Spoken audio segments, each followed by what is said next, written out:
नमस्कार साथियों, आइए समझते हैं खिलजी वंश के इतिहास को। देखिए, खिलजी वंश के इतिहास में हमने जलालुद्दीन फिरोज खिलजी और अलाउद्दीन खिलजी इन दोनों शासकों के शासनकाल से संबंधित जितना भी महत्वपूर्ण पॉइंट है उन सबको मैं बता चुका हूं। उसका वीडियो हमारे चैनल के प्लेलिस्ट में आपको मिल जाएगा। अगर वहां पर जाकर देखना चाहते हैं तो देख सकते हैं। आज जो हम देखेंगे वो कुतुबुद्दीन मुबारक शाह खिलजी और खुसरो खां यानी खुसरो शाह, इन दोनों के शासनकाल को देखेंगे।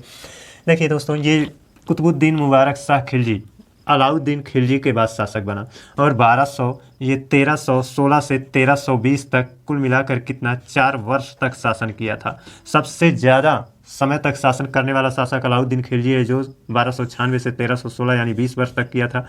ये 6 वर्ष तक शासन किया है, 90 से 96, और ये मात्र 2 माह अप्रैल सितंबर है ना, अप्रैल सितंबर 2 माह तक शासन किया है। तो इसको इसमें ही ऐड कर दो तो ये 4 साल और ये 20 4 24 6 30, कुल मिलाकर के 90 से 20 तक कुल 30 वर्ष का शासन है।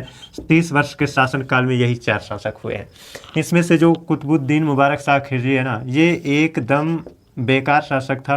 कुल मिला जुलाकर हम इसको पागल शासक कह सकते हैं। ये एकदम पागल शासक था। कैसे पागल शासक था, ध्यान से पहले सुनिए। शुरुआत में ये क्या था, उदार था। इसका जो शुरुआत में स्वभाव था वो क्या था, उदार था। लेकिन धीरे धीरे ये भोग और विलासिता में लिप्त हो गया। भोग और विलासिता में ये लिप्त हो गया। भोग और विलासिता में लिप्त होने के बाद ना धीरे धीरे ये स्त्री वेशभूषा पहनने लगा, यानी स्त्रियों के भेष में रहने लगा, है ना। स्त्री वेशभूषा धारण करके, यानी स्त्रियों का जो पहनावा होता है वो सब पहन करके राज दरबार में आ जाता था, है ना, और जाता था। आने जाने लगा कहाँ, राज दरबार में। तो अब कोई स्त्री वेशभूषा, कोई शासक स्त्री पहनावा पहन करके, स्त्री वेशभूषा धारण करके वो दरबार में आएगा और जाएगा, तो कितनी विचित्र बात लगती है ना। और ऐसा करने में इसको तनिक भी संकोच नहीं होता था। इसीलिए हमने कहा ये पागल बादशाह है ना, पागल शासक था। अब इस रवैये से लोग बहुत परेशान थे। तो कुतुबुद्दीन मुबारक शाह खिलजी ने खुसरो खां को अपना वजीर नियुक्त किया था। अब उस खुसरो खां ने एक दिन इसको समझाया। खुसरो खां जो अगला शासक है ना, अगला शासक खुसरो खां बनेगा। इसके शासनकाल में वह वजीर के पद पर था। वजीर का पद प्रधानमंत्री का पद होता था। तो इसके वजीर ने इसको समझाया कि महाराज, दरबार में ऐसे वेशभूषा पहनकर आना जाना शोभा नहीं दे रहा है ना। तो उसने क्या किया, उस दिन उस वस्त्र को जितना पहना था सब उतार दिया, एकदम नग्न हो गया। तो ऐसा कोई शासक होता है कि स्त्री वेशभूषा पहने, अगर कोई उसको सलाह दे तो जो पहना है वो भी उतार कर फेंक दे, एकदम निर्वस्त्र हो जाए, तो ऐसे व्यक्ति को पागल ही कहा जाएगा, है ना। तो इसीलिए मैंने इसको पागल कहा। ये पागल बादशाह था।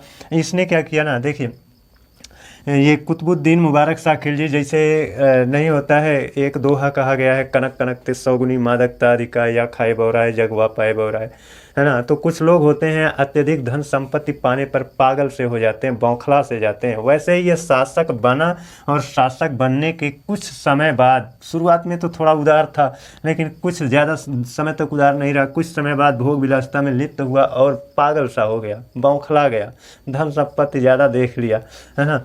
तो इस तरह का ये शासक था। लेकिन यहाँ से एक बहुत बढ़िया क्वेश्चन बनता है। क्या बनता है, वो एग्जाम में कई बार पूछा भी गया है। ये पूछा जाता है कि दिल्ली सल्तनत का वह सुल्तान कौन सा है जिसने खलीफा की भी उपाधि धारण की, यानी इकलौता ऐसा शासक है ये कुतुबुद्दीन मुबारक शाह, इकलौता ऐसा शासक है जो खलीफा की उपाधि धारण किया था। देखिए, सुल्तान वाले पद से बड़ा पद होता है खलीफा का पद, और एक पागल शासक सुल्तान वाले पद को तो गंदा किया ही किया, खलीफा उपाधि धारण करके उसको भी गंदा कर दिया। खलीफा क्या होते हैं, थोड़ा सा देख लीजिए। इस्लाम धर्म में सबसे ऊपर कौन होता है, अल्लाह होता है। कौन होता है, अल्लाह होता है। और अल्लाह के नीचे क्या है, अल्लाह के पैगंबर हैं। इस्लाम धर्म में ईश्वर एक बताया गया है, अतः अल्लाह की संख्या एक होती है। पैगंबर इसके एक ही थे, केवल हज़रत मोहम्मद साहब यही थे। और जब हज़रत मोहम्मद साहब मर गए ना, उसके बाद खलीफाओं की नियुक्ति होने लगी। खलीफा, बहुत सारे खलीफा हुए हैं ना, उनकी संख्या बहुत ज़्यादा है। तो लेकिन खलीफाओं में जो शुरू के 4 खलीफा थे उनको पवित्र खलीफा माना जाता है। तो ये जो खलीफा हैं इनकी संख्या अधिक होती थी, शुरुआत के 4 खलीफा और उसके बाद भी खलीफा बनते थे। तो ये ना धरती पर नहीं है, ये धरती पर नहीं है, धरती पर कौन है? ये लोग खलीफा हैं। तो खलीफा धरती के ईश्वर माने जाते थे, ऐसा इस्लाम धर्म मानता है। खलीफा क्या है? धरती के देवता हैं। तो अब ये जो खलीफा लोग होते हैं ये शासकों के पद से बड़ा पद इनका होता था, है ना। ये सुल्तान की उपाधि दिया करते थे। सुल्तान की उपाधि कौन देता था? यही खलीफा लोग सुल्तान की उपाधि देते थे शासकों को। तो ये क्या था? पहले शासक था, है ना। कुतुबुद्दीन मुबारक शाह खिलजी ये क्या है? शासक है, यानी शासक है। तो सुल्तान की उपाधि इसके पास है और इसने सुल्तान के पद को गंदा किया। जैसे हमने कहा ना, खुसरो खान ने इसको सुझाव दिया कि ऐसा वस्त्र नहीं पहनना चाहिए, दरबार में आना जाना शोभा नहीं देता है। तो उसने इस वस्त्र को फेंक करके निर्वस्त्र हो गया। साथ ही साथ कुछ दिन के बाद कहा कि तुम सुल्तान की बात करते हो कि सुल्तान नहीं ऐसा वस्त्र पहन करके आएगा, ऐसा वस्त्र तो खलीफा भी पहन कर आता है ना। कहा लोगों ने खलीफा कहाँ पहनता है? तो ये क्या किया, कुछ दिन के बाद खलीफा बनकर दिखा दिया। तो कहा देखो मैं खलीफा हूँ और खलीफा भी ऐसे हो जाता है। तो इस तरह का ये व्यवहार करता था। तो इस तरह से मैंने इसको कहा कि ये पागल बादशाह है। पागल बादशाह के नाम से भी इसको जाना जाता है। अब देखिए इसका यही रवैया रहा, जनता ऊब गई। कोई ये ऐसे वेशभूषा पहनावे को पसंद करता है? सब लोग सोचते थे कि ये शासक अच्छा नहीं कर रहा है। तो जनता धीरे धीरे ऊब गई, दरबार के लोग ऊब गए। एक दिन खुसरो खां था जो वजीर के पद पर था, मौका पाकर इसकी हत्या कर दिया। राज्य के लोग भी खुश थे कि मारा गया, ठीक है, ऐसे शासक को मार ही देना चाहिए। जनता खुश थी। अब ये खुसरो खां कोई दूध का धुला नहीं था, है ना। ये भी इसके बारे में भी जान लीजिए, ये कौन है। खुसरो खां ये हिंदू था, लेकिन बड़ा पद पाने की लालच में, ये वजीर वाला पद पाने की लालच में ये मुसलमान बना था, है ना। जब ये खुसरो खां ये हिंदू नहीं था, मुसलमान था, तो ये मुसलमान नहीं था, पहले क्या था, हिंदू था। और इसने बड़ा पद पाने के लिए ये मुसलमान धारण किया था, मुसलमान धर्म को अपनाया था। तो साम्राज्य की जनता इसको पसंद तो नहीं करती, लेकिन उसने ऐसा कार्य ही किया था कि इससे ऊब गई थी और इसने हत्या कर दी और इसको पसंद करने लगे लोग। और ये सिंहासन पर बैठना चाहता था, लोगों ने सिंहासन पर भी बैठने दिया, ज़्यादा रोक टोक नहीं हुई। लेकिन अप्रैल से सितंबर तक 2 महीने का समय बीत नहीं पाया, तब तक एक व्यक्ति था जिसका नाम था गाजी मलिक तुगलक। इसको हटा रहे, नाम था गाजी मलिक तुगलक। गाजी मलिक तुगलक ने नारा लगाया। क्या नारा लगाया? इस्लाम खतरे में है, इस्लाम खतरे में है,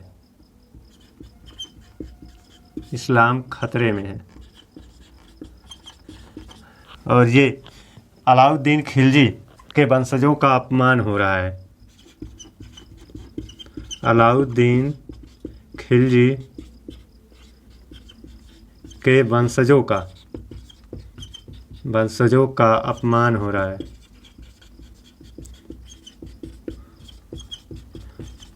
ये गाजी मलिक तुगलक ने इसके बारे में सारी हकीकत जानी कि ये क्या है, हिंदू था, मुसलमान बन गया है, किस वजह से, लालच में आकर के कि बड़ा पद मिल जाएगा। और वास्तव में बड़ा पद मिल भी गया। और यहाँ से एक क्वेश्चन भी बनता है इतिहास में कि दिल्ली सल्तनत का वह शासक कौन है जो मुस्लिम धर्म अपनाया था। तो मुस्लिम धर्म अपना करके शासक भी बन गया। तो ऐसा शासक खुसरो खां है, जिसको खुसरो शाह के नाम से जानते हैं। जब ये शासक बना तो गाजी मलिक तुगलक ने इस्लाम खतरे में है नारा लगाया। खतरे में है, खतरे में है, ऐसा नारा लगाया। और फिर एक नारा लगाया, अलाउद्दीन खिलजी के वंशजों का अपमान हो रहा है। ये दूसरा नारा लगाया, 2 नारा लगाया। जैसे सुभाष चंद्र बोस ने कहा था तुम मुझे खून दो मैं तुझे आज़ादी दूंगा, ऐसा एक नारा लगाया गया था ना। उसी तरह से ये भी नारा लगाया गया। लोग इससे धीरे धीरे प्रभावित होते गए और गाजी मलिक तुगलक से जुड़ते गए। क्यों जुड़ते गए? क्योंकि ये जो कुछ भी कह रहा था उसमें लोगों को सच्चाई नज़र आ रही थी। वो लोगों को समझा रहा था कि ये खुसरो खां जो शासक बना बैठा है ना, ये केवल लालच में आ करके ये तो हिंदू था, लेकिन बड़ा पद मिलेगा और बड़ा पद पाने के लालच में ये मुस्लिम बना है, अतः इससे अब कोई लालच में मुसलमान बन गया है तो उससे इस्लाम को खतरा होगा। तो इस बात को धीरे धीरे लोग समझते गए, जिससे खिलजी वंश के जो अमीर सरदार थे ना, वो लोग गाजी मलिक तुगलक से जुड़ना शुरू हो गए। धीरे धीरे गाजी मलिक तुगलक के समर्थन में बहुत सारी जनता और अमीर सरदार हो गए और इसने विद्रोह कर दिया। और विद्रोह कर दिया तो शासक को विद्रोह दबाने के लिए आना ही पड़ेगा। खुसरो खां गाजी मलिक तुगलक द्वारा उत्पन्न किए गए विद्रोह को दबाने के लिए आता है और वहीं पर गाजी मलिक तुगलक और खुसरो खां के बीच युद्ध होता है और ये गाजी मलिक तुगलक इसकी हत्या कर देता है। और हत्या करके तुगलक नाम से, इसके नाम के लास्ट में है तुगलक, है ना। इसने तुगलक नाम से एक वंश स्थापित कर दिया, तुगलक वंश। और ये तुगलक वंश का जो पहला शासक बना वो गयासुद्दीन तुगलक बना। तुगलक वंश का संस्थापक कौन है? गयासुद्दीन तुगलक। देखिए, गयासुद्दीन तुगलक और गाजी मलिक तुगलक दोनों एक ही व्यक्ति हैं। जब ये शासक नहीं था तब गाजी मलिक तुगलक नाम से जाना जाता था। जब यह तुगलक वंश की स्थापना किया तो अपना राज्याभिषेक करवाया, किस नाम से? गयासुद्दीन तुगलक के नाम से। तो ये दोनों जो वस्त्र हैं, है ना, गाजी मलिक तुगलक और गयासुद्दीन तुगलक, मैं इनको वस्त्र बोल रहा हूँ, है ना। तो ये एक व्यक्ति का नाम है, एक ही व्यक्ति का नाम है ना। पहले ये वस्त्र उतार दिया, ये गाजी मलिक तुगलक नाम का जो वस्त्र था इसको उतार करके नया वस्त्र पहन लिया गयासुद्दीन तुगलक, और नया वस्त्र पहन करके ये अपना राज्याभिषेक कराया। तो ये आपका जो आपका खिलजी वंश का ये चारों शासक हैं, चारों शासकों के बारे में हो गया। अब अगले दिन आपको तुगलक वंश के इतिहास को पढ़ाएंगे, जिसमें गयासुद्दीन तुगलक संस्थापक है। यही गयासुद्दीन तुगलक शासक बनने से पहले गाजी मलिक तुगलक कहलाता था, है ना। तो आज का हमारा लेक्चर कैसा रहा, वीडियो कैसा रहा, अच्छा लगा हो तो चैनल को सब्सक्राइब करके बेल आइकन को प्रेस कर लीजिए। अगले दिन आप लोगों से पुनः मिलते हैं, ये तुगलक वंश के इतिहास को लेकर आऊँगा। तब तक के लिए धन्यवाद।